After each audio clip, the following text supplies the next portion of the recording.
जून 2019 उत्तर प्रदेश का रामपुर। एक 6 साल की मासूम बच्ची के साथ दरिंदगी होती है। पूरा शहर गुस्से में था।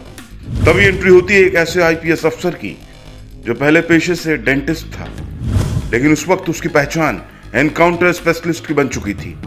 उस रात जंगल में गोलियां चलती हैं और उस बलात्कारी को उसके अंजाम तक पहुंचाया जाता है। जनता उस अधिकारी पर फूल बरसाती है और अपराधियों के मन में एक नाम बैठ जाता है, डॉक्टर अजय पाल शर्मा। लेकिन आज हम रामपुर की नहीं, पश्चिम बंगाल की बात कर रहे हैं। आखिर क्यों यूपी का एक सिंघम अचानक बंगाल की गलियों में छापेमारी कर रहा है? क्यों अभिषेक बनर्जी के सबसे करीबी नेता को एक पुलिस अफसर की चेतावनी से पसीना आ गया? और सबसे बड़ा सवाल, अखिलेश यादव क्यों कह रहे हैं कि इन्हें खोद कर निकाला जाएगा? आज न्यूज रिपोर्ट्स चुनाव आयोग के नियमों और आईपीएस अजय पाल शर्मा के ट्रैक रिकॉर्ड के साथ समझेंगे इस सियासी गदर की पूरी इनसाइड स्टोरी। पश्चिम बंगाल चुनाव का दूसरा चरण और सबसे संवेदनशील इलाका दक्षिण 24 परगना। ये वो क्षेत्र है जिसे तृणमूल कांग्रेस यानी ममता बनर्जी का अभेद्य किला माना जाता है और ये मुख्यमंत्री ममता बनर्जी के भतीजे अभिषेक बनर्जी का प्रभाव वाला इलाका है। यहाँ चुनाव के दौरान अक्सर हिंसा और बूथ कैप्चरिंग की खबरें आती रही हैं। तभी दिल्ली में बैठे चुनाव आयोग ने एक बड़ा फैसला किया। यूपी कैडर के 2011 बैच के आईपीएस अधिकारी अजय पाल शर्मा को यहाँ का पुलिस ऑब्जर्वर बनाकर भेज दिया गया। अब आप सोच रहे होंगे कि इसमें क्या बड़ी बात है, चुनाव में तो अफसर इधर उधर होते ही हैं। लेकिन बात अजय पाल शर्मा की है। यूपी पुलिस में उन्हें मुख्यमंत्री योगी आदित्यनाथ का भरोसेमंद माना जाता है। चुनाव आयोग ने उन्हें उस जगह तैनात किया जहां अभिषेक बनर्जी के करीबी जहांगीर खान का दबदबा है। और अजय पाल शर्मा ने पहुंचते ही जो किया, उसने पूरे बंगाल की राजनीति में आग लगा दी। तैनाती के कुछ ही घंटों के भीतर अजय पाल शर्मा एक्शन मोड में आ गए।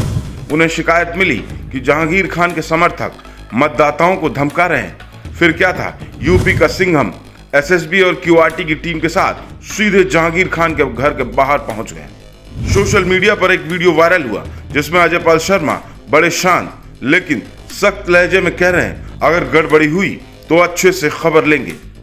अगर कहीं से खबर आ गई कि किसी ने कोई खुराफात करने की, किसी को परेशान करने की कोशिश की है, तो फिर उसकी खबर भी अच्छे से लेंगे हम। यह कोई मामूली चेतावनी नहीं थी। बंगाल की राजनीति में जहां स्थानीय पुलिस पर अक्सर सत्ताधारी दल के दबाव में रहने के आरोप लगते हैं, वहां दूसरे राज्य के एक अफसर का सीधा नेता के घर पहुंचकर ऐसी बातें कहना किसी शौक से कम नहीं था। उन्होंने न सिर्फ चेतावनी दी बल्कि जहांगीर खान के ठिकानों पर छापेमारी भी शुरू कर दी। अब सवाल उठता है कि आखिर अजय पाल शर्मा हैं कौन? पंजाब के रहने वाले डॉक्टर अजय पाल शर्मा पेशे से डेंटिस्ट थे, लेकिन उन्होंने खाकी वर्दी चुनी। यूपी पुलिस में उनके नाम के आगे एनकाउंटर स्पेशलिस्ट का टैग तब लगा जब उन्होंने एक के बाद एक अपराधियों के खिलाफ मोर्चा खोल दिया। उन्होंने यूपी में 75 से अधिक एनकाउंटर किए। उनके करियर में मुठभेड़ों की एक लंबी लिस्ट है। रामपुर का वो एनकाउंटर 2019 में जब उन्होंने एक मासूम बच्ची के बलात्कारी नाजिल को मुठभेड़ में मार गिराया तो उनकी चर्चा पूरे देश में हुई। शामली, नोएडा और रामपुर जैसे संवेदनशील जिलों में एसपी रहते हुए उन्होंने अपराधियों की कमर तोड़ दी थी। योगी सरकार की जीरो टॉलरेंस नीति के वो सबसे बड़े पोस्टर बॉय बने। यही कारण है कि जब चुनाव आयोग को बंगाल के सबसे संवेदनशील इलाकों के लिए एक निडर अफसर की तलाश थी तो अजय पाल शर्मा का नाम सबसे ऊपर आया। अजय पाल शर्मा की बंगाल में इस सक्रियता ने यूपी के पूर्व मुख्यमंत्री अखिलेश यादव को बेहद नाराज कर दिया है। अखिलेश ने ट्विटर पर अजय पाल शर्मा का वही वीडियो शेयर किया और उन्हें बीजेपी का एजेंट करार दिया।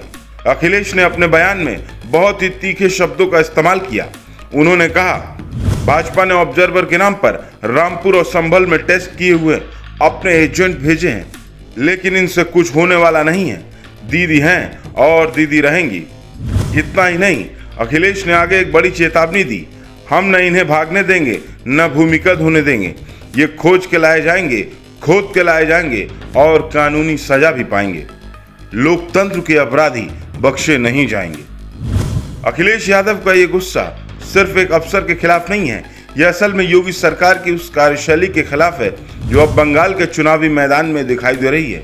अखिलेश को लगता है कि यूपी के अफसरों का इस्तेमाल बीजेपी बंगाल में ध्रुवीकरण और विपक्ष के दमन के लिए कर रही है। क्या चुनाव आयोग का यह कदम सही है? तो आपको बता दें, नियमों के मुताबिक चुनाव आयोग किसी भी राज्य के अधिकारी को दूसरे राज्य में पर्यवेक्षक के तौर पर तैनात कर सकता है ताकि निष्पक्ष चुनाव सुनिश्चित हो सके। लेकिन यह मुद्दा कानून से ज्यादा रणनीतिक है।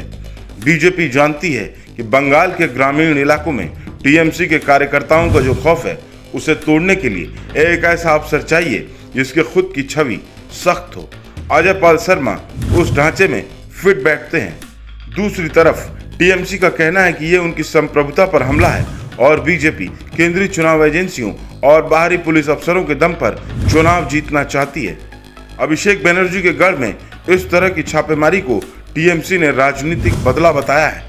तो क्या आईपीएस अजय पाल शर्मा बंगाल में बीजेपी की जीत की राह आसान कर रहे हैं, या वो सिर्फ चुनाव आयोग के एक निष्पक्ष सिपाही के तौर पर अपना काम कर रहे हैं? एक तरफ यूपी के अपराधियों को सीधा करने वाला सिंघम है जिसे जनता का समर्थन मिलता है, दूसरी तरफ अखिलेश यादव और ममता बनर्जी जैसे नेता हैं जो इसे लोकतंत्र की हत्या बता रहे हैं। अब यूपी के एनकाउंटर स्पेशलिस्ट का खौफ कोलकाता की गलियों में चर्चा का विषय है।